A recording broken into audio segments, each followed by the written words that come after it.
अगला चैप्टर है 24, विधि शोणित अध्याय। विधि शोणितीय अध्याय देखिएगा स्टार्टिंग में ही श्लोक नंबर 3 में आया होगा। शुद्ध रक्त की प्रक्रिया जिन मनुष्यों को देश सात्म, काल सात्म और ओक सात्म ज्ञात है, ऐसे मनुष्यों के लिए आहार करने की जो विधि बताई गई है, उस विधि से खाए हुए आहार रस से जो रक्त की उत्पत्ति होती है उसे शुद्ध रक्त कहते हैं। यहाँ पर ध्यान दीजिएगा, देश, काल और ओक सात्म, है ना, ये 3 पॉइंट याद रखिएगा। सात्म 3 प्रकार का होता है, प्रवर, मध्यम और अवर सात्म। सात्म 3 प्रकार का, प्रवर, मध्यम और अवर। ये बताया है चरक विमान 1 में। चरक विमान 1 में सात में 3 प्रकार का। फिर देखिएगा, हमने बताया था कि सुश्रुत का जो है स्थूलता और कृष्णता रस निमित्त है, और चरक का जो चरक किसके निमित्त है? स्वप्न और आहार। याद रखिएगा, सुश्रुत ने धातु क्षय वृद्धि का जो कारण बताया है वो रक्त को बताया। लिख लीजिएगा, आचार्य सुश्रुत के अनुसार धातु क्षय वृद्धि का कारण रक्त है। धातु क्षय लिखो आया था कल आपने। ठीक है। श्लोक नंबर 4 में देखिएगा, बल वर्ण सुखायुषा, अंडरलाइन करिएगा। चरक सूत्र 28 में आहार के लिए यही बात आई है।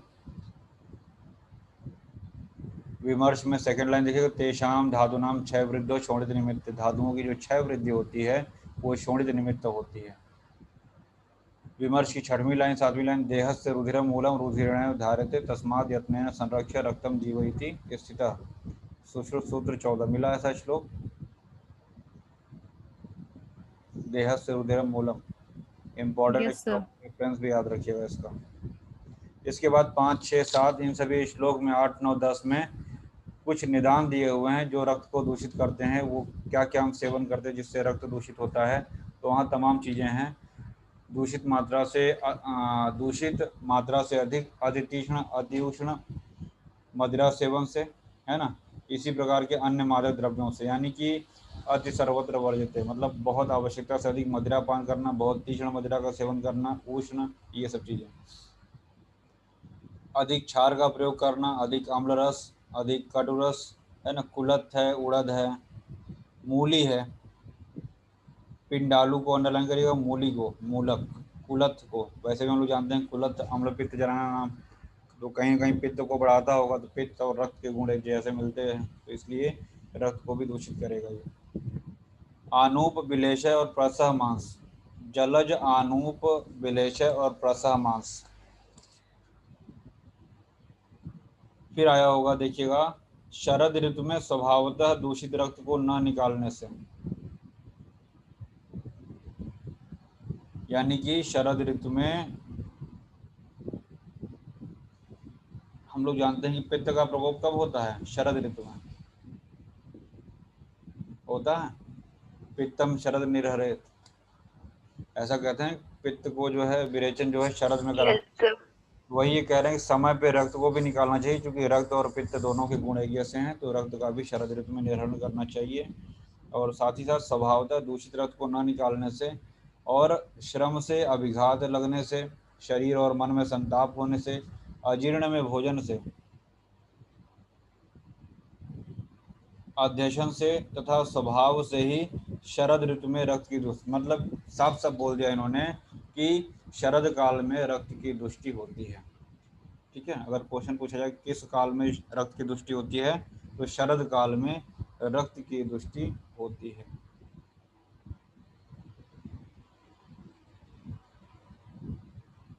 देखिए आया होगा 8 श्लोक नंबर 8 में, भुक्त्वा दिवा प्रस्वप्तम, ऐसा कुछ आया है? भुक्त्वा दिवा प्रस्वप्तम, यस सर। उसमें हिंदी लिखा हुआ दिन में शयन से, उसके पहले लिखा हुआ द्रव्यों का सेवन करने के बाद दिन में शयन, मतलब भोजन करने के बाद दिन में शयन करने से। वहीं लिख लीजिएगा ऊपर, भुक्त्वा च स्वपताम दिवा, भुक्त्वा च स्वपताम दिवा, ऐसा ही मिलता जुलता है। भुक्ताम च स्वपताम दिवा, चरक विमान 5 के 15वें श्लोक में ऐसा श्लोक मिलेगा, ये जो भुक्त्वाम च स्वपताम दिवा, ऐसा ही मिलेगा आपको चरक विमान 5 में, श्रोतस विमान में। याद रखिएगा इसको, हम लोग वहां पे पढ़ेंगे। और नीचे आया हुआ है 9 नंबर श्लोक में, भजताम चा आतप अनलो, मिला ऐसा 9 नंबर श्लोक में, भजताम चा आतप अनलो, नहीं मिला? Yes, sir. यस सर मिला। अंडरलाइन करिएगा, ये विमान 5 में 14वां श्लोक ऐसा मिलेगा। विमान 5 में 14 और 15 दोनों श्लोक यहाँ से कोरिलेट करेंगे हम लोग, जब वहाँ पे हम लोग स्रोतस के बारे में पढ़ेंगे। ठीक है, तो शरद ऋतु याद रखिएगा, मूली और ये मांस वगैरह जो आया है ये सब याद रखिएगा, कुलथ के बारे में, तिल का तेल आया होगा, ये सब रक्त को दूषित करने वाले निदान हो गए। अब इन निदानों के सेवन से रक्त तो दूषित हो गया, व्याधियां कौन कौन सी होंगी? तमाम नीचे व्याधियां लिखी होंगी, इसमें प्रमीलक आया होगा श्लोक नंबर 12 में, उसी 12 नंबर के स्टार्टिंग में गुल्म आया होगा, उपकुश आया है, उपकुश, गुल्म के बाद उपकुश, विसर्प, रक्तपित्त, प्रमीलक, विदृधि, रक्त में, प्रदर, ऐसा कुछ मिल रहा है कि नहीं? यस सर मिल रहा है। सर मिल रहा है। कभी आपने रक्त में के बारे में सुना है? आपने वातज प्रमेह, पित्तज प्रमेह, कफज प्रमेह सुना, कहीं रक्त में है सुना है? कहाँ सुना है, जल्दी बताओ। काल में है, मंजिष्ठा में, क्षार में, हरिद्र में, रक्त में, याद आ रहा है? पित्तज प्रमेह का भेद है रक्त में, नील में, नहीं याद आया? तो वही यहाँ रक्त में, प्रदर, वात रक्त, अग्निमांद, पिपासा, गुरुगात्रता, अरुचि आया होगा, अरुचि का अंडरलाइन करिएगा, दौर्बल्य को। ये सब कुछ ऐसी व्याधियां हैं जो रक्तज रोग में आती हैं। तो अगर अलग से लिखना होगा तो लिख लीजिएगा गुल्म, उपकुश, अरुचि, पिपासा, गुल्म, उपकुश, अरुचि, पिपासा, दौर्गंध्य, दौर्गंध्य, मद कंप, मद कंप, और मद और कंप लगता है कहाँ का है? वातज, ऐसा लगता है। मद कंप, स्वर क्षय, स्वर क्षय, तंद्रा, तंद्रा, निद्रा अतियोग, निद्रा अतियोग, रक्त में, प्रमीलक, प्रमीलक, लवण आस्यता, लवण आस्यता, हास्य मुख को बोलते हैं, लवण आस्यता, तमश्च अतिदर्शनम, आंखों के सामने अंधेरे का होना, तमश्च अतिदर्शनम, तमश्च अतिदर्शनम, कंडुकोठ, पिडका, कुष्ठ, कंडुकोष्ठ, पिडका,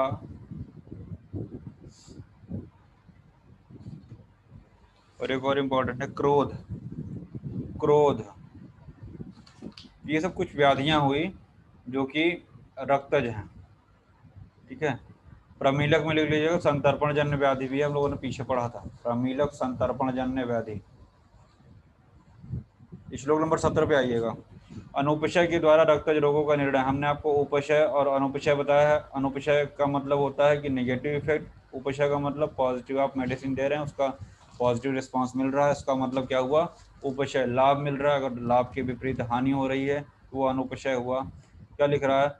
शीत, उष्ण, स्निग्ध, रूक्ष आदि वीर्य और गुण विशिष्ट औषधियों से चिकित्सा करने पर भी जो साध्य रोग अच्छे नहीं होते उन्हें रक्तज रोग।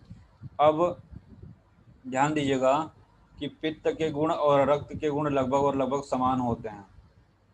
ठीक है, पित्त के गुण और रक्त के गुण लगभग लगभग समान होते हैं। तो ज़्यादातर देखिएगा पित्त वाले गुण दिए हुए हैं यहाँ पे, शीत, उष्ण, स्निग्ध, रूक्ष आदि, है ना। इन सभी से अगर चिकित्सा करेंगे तो साध्य नहीं होगा, है ना, बल्कि बढ़ जाएगा, समझ में आ रहा है कि नहीं? Yes, sir.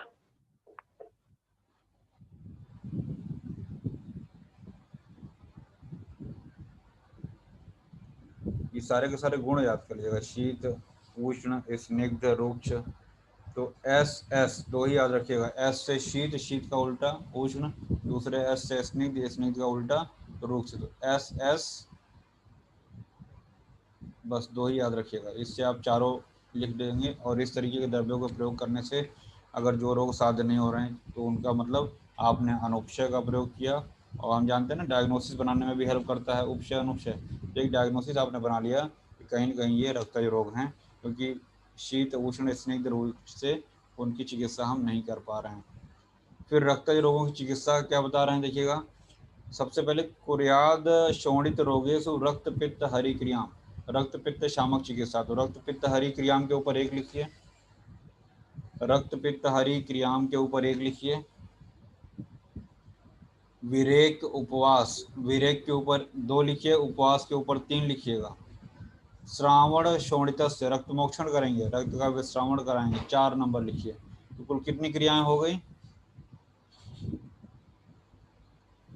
4। तो रक्तज रोगों की चिकित्सा में ये 4 चिकित्सा है। 573।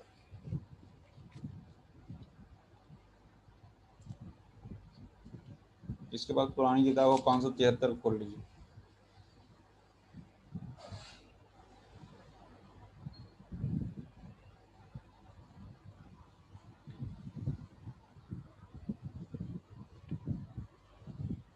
मिला?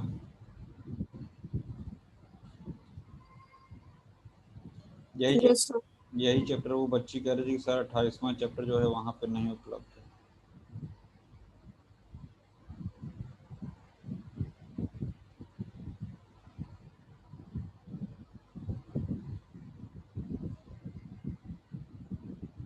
लिखा होगा श्लोक नंबर 25 में, पढ़िए। रसज रोगों में तो लंघन बताया है, रक्तज रोगों में क्या लिखा है? 24वें विधि शोणित नामक अध्याय में बताई गई है। मिला? Yes sir. तो वही वही चारों पॉइंट याद रखिएगा, चाहे वहीं ऊपर लिख लीजिएगा वहां पे कि रक्त पित्त हरिक्रियाम विरेक उपवास च श्रावणम शोणितस्य। समझ में आया? ठीक है, आगे बढ़ते हैं। रक्त मोक्षण में रक्त निकालने का प्रमाण, एक बार में जब रक्त मोक्षण करेंगे तो मैक्सिमम कितना ब्लड निकालते हैं? वैसे भी जब मॉडर्न में देखते हैं आप, जब ब्लड ट्रांसफ्यूजन मतलब रक्तदान करते हैं तो वहाँ पे कितना निकाला जाता है एक बार में? 1 यूनिट ब्लड निकालते हैं ना। तो 1 यूनिट ब्लड कितना होता है, कितना ml होता है? नहीं पता। Sir 350 ml। लगभग अप्रोक्स। तो लिख लीजिएगा सुश्रुत वाग्भट 1 प्रस्थ, सुश्रुत वाग्भट 1 प्रस्थ रक्त मोक्षण, 1 प्रस्थ रक्त मोक्षण। विमर्श की लास्ट लाइन देखिएगा, वमने च विरेके च तथा शोणित मोक्षणे सार्ध त्रयोदश फलम। मिला ऐसा कुछ? Yes, sir. तो सार्ध त्रयोदश फल को अंडरलाइन करिएगा और लिख लीजिएगा 13.5 फल, 13.5 फल।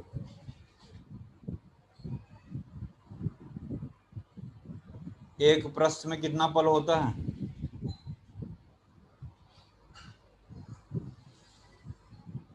16 फल होता है लगभग। एक प्रस्थ बराबर 16 फल। तो ये शारंगधर वाला श्लोक याद रखिएगा, सार्ध त्रयोदश फल, यानी कि सारंगधर के अनुसार जो है 13.5 फल निकालते हैं। वैसे सामान्यतः सुश्रुत और वाग्भट ने कितना बताया है? 1 प्रस्थ या 16 प्रस्थ। याद रहेगा? शारंगधर 13.5 या सार्ध त्रयोदश फल, सुश्रुत वाग्भट 1 प्रस्थ।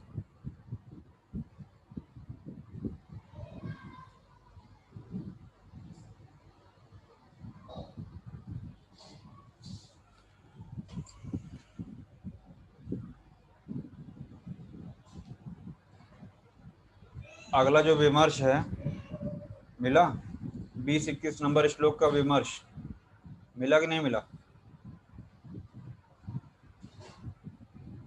मिला सर। मिला यस सर।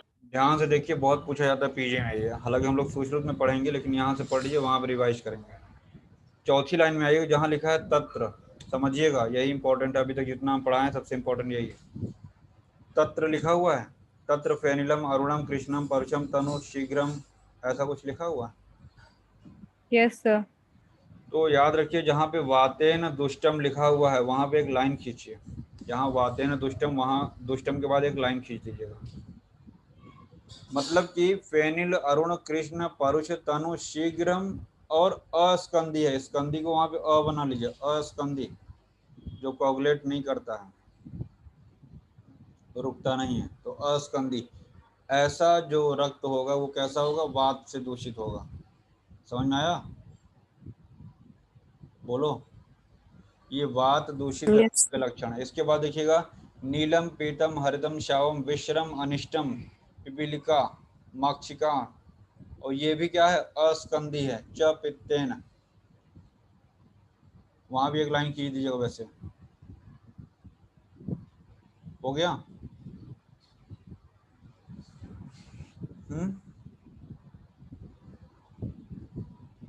Yes sir. गैरिकोदक से आगे बढ़िए, गैरिकोदक प्रतिकाशम स्निग्ध शीतल बहलम पिछलम चिरस्रावी। चिरस्रावी मतलब क्या हुआ, यहाँ पे ब्लड गाढ़ा हो गया और देर से बहेगा। अभी तक दोनों अस्कंदी थे, ध्यान दीजिएगा, दोनों अस्कंदी थे, मतलब पतले हैं, जमेंगे नहीं। समझ में आ रहा है कि नहीं? स्कंदन मतलब जम जाना, और अस्कंदन मतलब पतला है, वो उसका बहाव रहेगा, बहता रहेगा। और यहाँ क्या कह रहे हैं, चिरस्रावी। चिरस्रावी मतलब आप शहद रख दीजिए, थाली को ऐसे उठाइए तो बहुत धीरे धीरे बहेगा, क्योंकि गाढ़ा हो गया। वैसे ही कफ से दूषित रक्त जो होता है वो चिरस्रावी, मतलब उसका बहाव बहुत स्लोली स्लोली चलेगा, बहुत धीरे धीरे चलेगा। तो चिरस्रावी का मतलब क्या हुआ, गाढ़ा हो गया। समझ में आया इसका मतलब? वात पित्त वाला फ्लो तेज होगा, इसका फ्लो कम होगा। ये सुश्रुत में हम लोग पढ़ेंगे 14वें अध्याय में। फिलहाल जैसे हम लोग शुद्ध शुक्र का आर्तव का लक्षण पढ़ते हैं, वैसे ही देखिएगा शुद्ध रक्त का लक्षण यहाँ पे लिखा है। याद करने के लिए TIPG, TIP,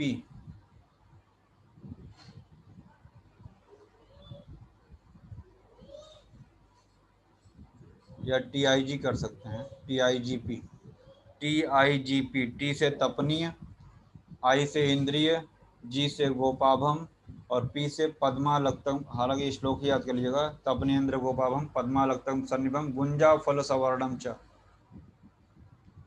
विशुद्धम विधि शोणितम। ये शुद्ध रक्त का लक्षण चरक के अनुसार है।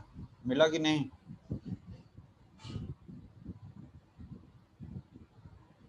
नहीं मिला? इसके ऊपर जो हम लोग रक्त का लक्षण पढ़ रहे थे, वात पित्त कफ का तो दिया हुआ है ना, सन्निपात का नहीं दिया हुआ है। वहां लिख लीजिए सन्निपात डैश करके कांजी के समान।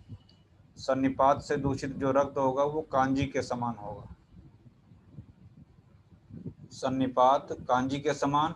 और रक्त दूषित जो होगा अति कृष्ण, अति कृष्ण। आ जाइए वहीं पे, शुद्ध रक्त का लक्षण ही तो हो गया। ध्यान दीजिएगा, विमर्श की थर्ड लाइन, इंद्र गोप प्रतिकाशम, ऐसा कुछ मिला? Yes sir. वो जो असंहत पढ़िएगा, असंहत विवरणम मिला। इंद्र गोप प्रतिकाशम असंहत, असंहत का मतलब क्या होगा, वही फ्लो वाले से मतलब होगा, जो जमेगा नहीं। ठीक है, समझ में आ रहा है कि नहीं?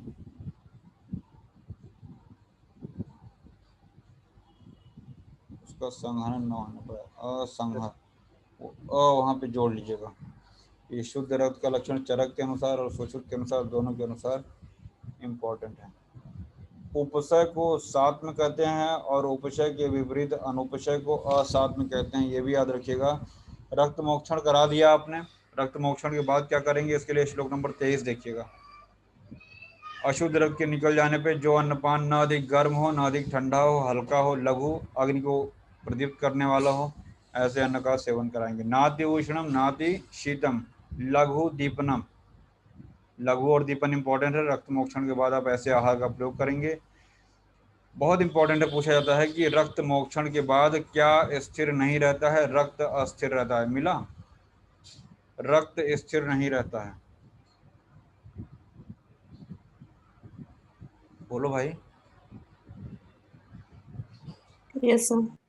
Yes, sir. कदा शरीरम हनव अवस्थित असृग। अनवस्थित तो रक्त है, रक्त स्थिर नहीं है। और रक्षा किसकी करने को कह रहे हैं? ध्यान से देखिएगा, अग्नि की रक्षा करनी है। अग्नि की रक्षा करनी है, तो याद रखिएगा रक्त मोक्षण के बाद हमको अग्नि की रक्षा करनी होगी। फिर इसके बाद शुद्ध रक्त वाले व्यक्तियों के लक्षण, वो शुद्ध रक्त का लक्षण था। अब यहाँ पे 24 नंबर में शुद्ध रक्त वाले व्यक्ति का लक्षण है। प्रसन्न वर्ण इंद्रिय इंद्रियार्थ, ऐसा कुछ लिखा होगा श्लोक। मिला? Yes, sir. सुखान्वितम तो पिष्टल उपपन्नम विशुद्ध रक्तम पुरुषम वदन्ति। मलमूत्र उचित रूप से निकलता हो, जठराग्नि पाचन क्रिया करने में सक्षम हो, है ना, जो आरोग्य को प्राप्त हो, पुष्टि और बल युक्त हो, ये शुद्ध रक्त वाला व्यक्ति कहा जाता है। इसके बाद प्रकरण है मद मूर्छा और संन्यास का। तो वहीं पे मद से लेके संन्यास तक एक एरो बनाइए। मद मूर्छा संन्यास लिखा हुआ है, यस सर। हेडिंग जो है, एरो बनाइए लेफ्ट से राइट। उसके ऊपर देखिए क्या लिखा है, ठीक इसी के ऊपर मद मूर्छा संन्यास के ऊपर जो 27 नंबर श्लोक है, यथोत्तर बलाधिक्यम लिखा हुआ है। Yes sir.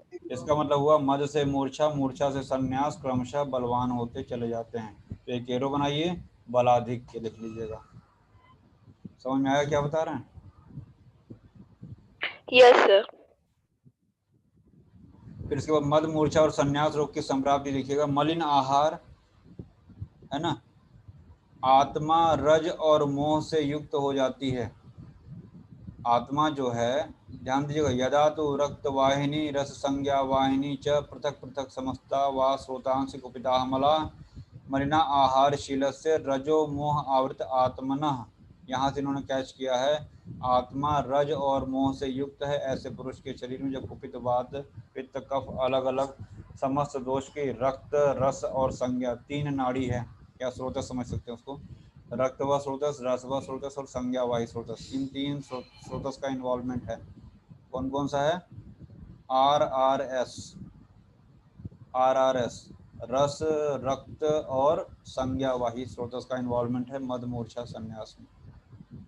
आत्मा किससे प्रभावित हो रही है? रज और मोह से। ध्यान दीजिएगा, वहां तम नहीं है, रज और मोह से आवृत हो रही है। तो इसकी वजह से क्या होता है, इन तीनों रोगों में, मद मूर्छा संन्यास में, हेतु लिंग और उपशय में मद से मूर्छा, मूर्छा से संन्यास और संन्यास मद से मूर्छा, मूर्छा से संन्यास क्रमशः बलवान होते चले जाते हैं। ठीक है, यथोत्तर बलाधिक्यम हेतु लिंग उपशय शांति, यानी कि हेतु लिंग और उपशय, इन तीनों में ये क्रमशः बलवान होते चले जाते हैं। ये जो हेतु लिंग उपशय है, इसको भी याद रखिएगा किस संदर्भ में इन्होंने कहा है। 28 नंबर श्लोक में आइएगा।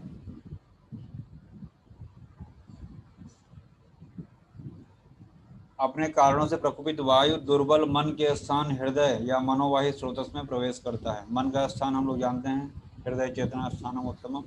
तो दुर्बल मन के स्थान हृदय में मनोवाही स्रोतस में प्रवेश करती है, तो मन को क्षुब्ध करते हुए प्राणियों की संज्ञा को नष्ट कर देती है। इसी प्रकार पित्त और कफ दुर्बल हृदय में जाकर क्षुब्ध करते हुए ज्ञान को नष्ट कर देते हैं, जिससे मद रोग की उत्पत्ति होती है। तो क्रमशः इन्होंने वात पित्त और कफ को हृदय में जाकर वहाँ पे संज्ञा को नष्ट करने की बात कही है, ज्ञान को नष्ट करने। यहाँ पे संज्ञा नहीं, ज्ञान को नष्ट कर रहे हैं। ध्यान दीजिएगा, संज्ञा समोहे तदा, तो संज्ञा को ही सम्मोहित कर रही है। तो हमको ये याद रखना है कि मनोविक्षोभ्य जंतो संज्ञा सम्मोहे तदा, ये किसके लिए है? मद के लिए है। 28 नंबर का सेकंड हाफ मद के लिए श्लोक है, याद रखिएगा इसको। विमर्श की 5वीं लाइन देखिएगा, मिला कुछ?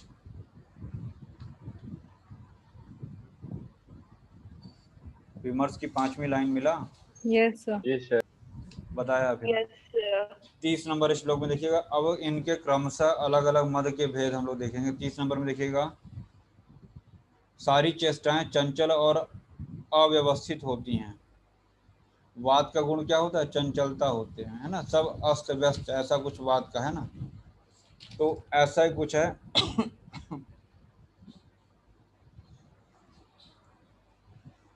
रुक रुक कर अस्पष्ट, अधिक और शीघ्रता पूर्वक वचन बोलता है। एक वातिक प्रकृति का जो व्यक्ति होता है उसकी कल्पना करिए और सारे उसी के लक्षण होंगे यहाँ पे, है ना। तो फर्स्ट हाफ अंडरलाइन करिएगा। पित्तज में देखिएगा, सक्रोध परुषम अभाषम संप्रहार कली प्रियम। कली मतलब कलह मान सकते हैं, झगड़े वाला, उसको लड़ाई झगड़ा बहुत प्रिय होता है। किसको? पैतृक मद में। जो पित्तज मद में होगा उसको कलह प्रिय होगा, कली प्रिय होगा। क्रोधयुक्त कठोर वचन को बोलता है। फिर इसके बाद कफ वाला क्या होता है? कफ वाला आलसी होता है, एक जगह बैठा दो तो बैठा रहेगा। क्या लिखा हुआ है? स्वल्प, बहुत कम बोलेगा, बिना संबंध का वचन बोलता है। बहुत कम बोलेगा, बिना संबंध का, असंबद्ध वचनम मतलब इरिलेवेंट टॉक करेगा। तंद्रा और आलस से युक्त रहेगा, शरीर का वर्ण पांडु हो जाता है और सर्वदा किसी न किसी बात को सोचता रहता है। प्रध्यान तत्परम मिला, ऐसा स्टार बना लीजिए, प्रध्यान तत्परम हो गया।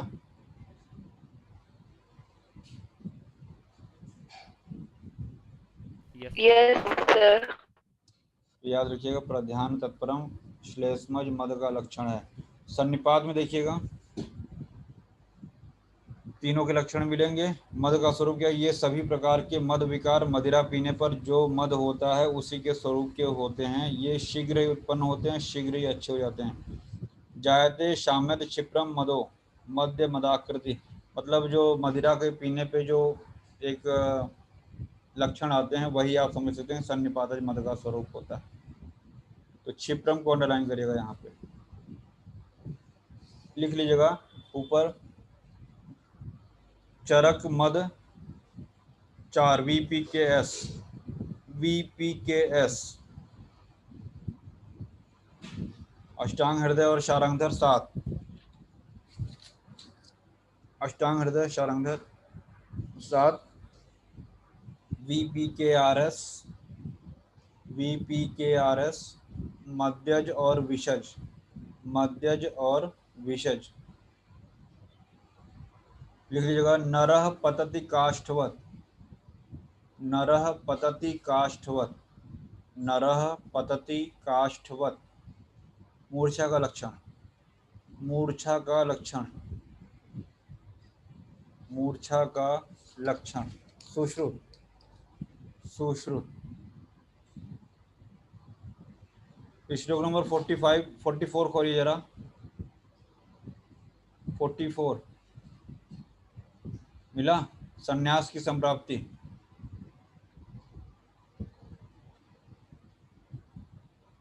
यहाँ संन्यास रोग है। 43 के बाद 44। यस सर, मिल गया। वहां पे देखिएगा सेकंड श्लोक के फर्स्ट हाफ में काष्ठी भूतो मृतोपमा है। Yes, sir. Yes, sir. Yes, sir. तो नरः पतति काष्ठवत वो मूर्छा का है और काष्ठी भूतो मृतोपमा किसका है? संन्यास का है, याद रखिएगा। दोनों में काष्ठ आया हुआ है तो याद रखिएगा, ठीक है, कौन सा किसका है। और याद रखिएगा संन्यास में क्या लिखा? सद्यः फली क्रिया, सद्यः फलाह क्रिया मिला, ऐसा कुछ। मतलब ये ऐसी व्याधि है जिसमें चरक ने इमरजेंसी मैनेजमेंट की बात की है। सद्यः फला क्रिया मतलब आपको इमरजेंसी मैनेजमेंट करना है। समझ में आया? सद्यः फला क्रिया पूछा गया है, किसमें इमरजेंसी है सद्यः फला क्रिया? तो संन्यास रोग में। आप सोच रहे हैं सर जी यहाँ क्यों कूद के आ गए, पीछे चलिए। तो नहीं आएंगे सर जी, चलिए पीछे फटाफट जहाँ थे हम लोग। इसके बाद बात आती है मूर्छा की। हम लोगों ने दोष पढ़ा था, निद्रा कटी, मूर्छा, पिटी। पिटी। पिटी। हाँ, तो याद रखिएगा, इसका दोष याद रखिएगा। फिलहाल देखिएगा वातज मूर्छा। नीलम वा यदि वा, वातज मूर्छा रोग में मूर्छित होने से पहले आकाश को नीला, काला या अरुण वर्ण का देखता हुआ व्यक्ति मूर्छित हो जाता है और शीघ्र ही पुनः होश में आ जाता है। जैसे हम कहते हैं ना, वातिक प्रकृति का व्यक्ति जितनी शीघ्रता से किसी चीज को याद करता है उतनी शीघ्रता से वो भूल भी जाता है। वैसे ही जो वातिक मूर्छा है, बेहोश भी होगा और अपने से होश भी आ जाएगा उसको। ठीक है। और मूर्छा काल में कंपन, अंगमर्द, हृदय में पीड़ा, शरीर में कृशता, ये सभी है। शीघ्रम च प्रतिबुध्यते, मिला पहली लाइन में। Yes, sir.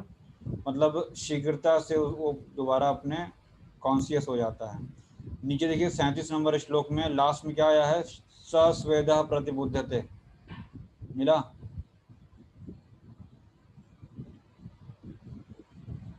Yes. पंचशतमः प्रविशति दोनों में आया है, चाहे वातज हो चाहे पित्तज हो, मिला। पंचशतमः प्रविशति वातज में भी है और पित्तज में आया है।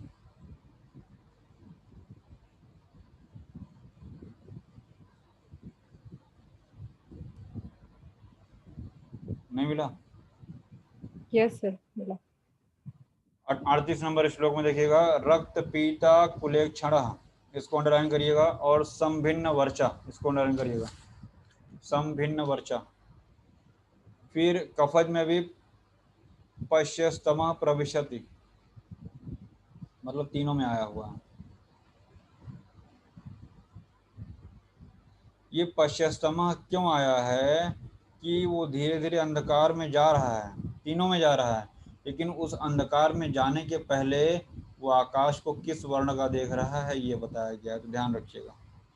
और यहाँ लिखा है चिरांच प्रतिबुद्धते, उसको कॉन्शियसनेस देर से आएगा। चिरांच मतलब देर से उसको होश आएगा। समझ में आया कि नहीं? समझे? चिरांच मतलब चिर, देर से। देर से। और सन्निपातज मूर्छा में आया हुआ है। सन्निपातज मूर्छा में अलग अलग बताए गए वात पित्त कफ के सभी के लक्षण मिलेंगे, और इसका वेग अपस्मार की तरह, अपस्मार इव आगतः। हम लोग जब अपस्मार पढ़ते हैं तो वहां पे विभत्स चेष्टा पढ़ते हैं, अपस्मार में विभत्स चेष्टा पढ़ते हैं। याद आ रहा है कुछ ऐसा? यहाँ पे लिखा हुआ है बिना विभत्स चेष्टा, चेष्टाएं विभत्स नहीं होंगी, और बाकी सभी जो लक्षण है वो अपस्मार के समान हो सकते हैं। नहीं समझ में आ रहा है?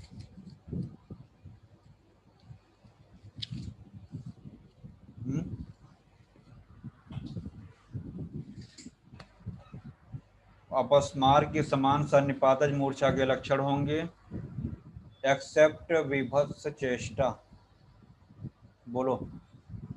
नरह पतति काष्ठवत मूर्छा सुश्रुत, काष्ठीभूतो मृतोपमा किसका है? संन्यास का। सद्य फल क्रिया कहाँ पे है? संन्यास में।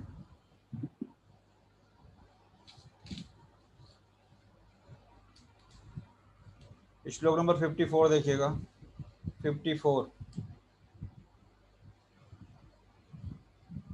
मिला। 54 मद और मूर्छा में पंचकर्म क्रिया। सो रहे हो क्या तुम लोग? यस सर, मिला।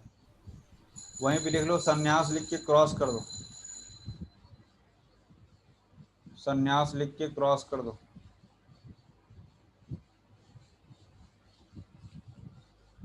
यानी जो पंचकर्म बताया है केवल मद और मूर्छा में बताया है। बाकी संन्यास के बारे में डिटेल हम लोग पढ़ेंगे अभी शाम को 7:30 बजे के बाद। फिर से बता रहा हूँ, उस क्लास में संन्यास के साथ साथ मदात्य चिकित्सा नहीं पढ़ाई हुई है, मदात्य चिकित्सा कंटिन्यू करूँगा मैं, क्योंकि मद मूर्छा संन्यास पढ़ चुके हैं, तो इसी के साथ कंटिन्यूएशन में मदात्य हमने छोड़ रखा है, उसको पढ़ाएंगे। तो क्लास में मिस मत करिएगा, 8:30 बजे हम लोग मिलेंगे, सॉरी 7:30 बजे अगली क्लास। संन्यास के साथ साथ मदात्य पढ़ेंगे हम लोग, मदात्य चिकित्सा।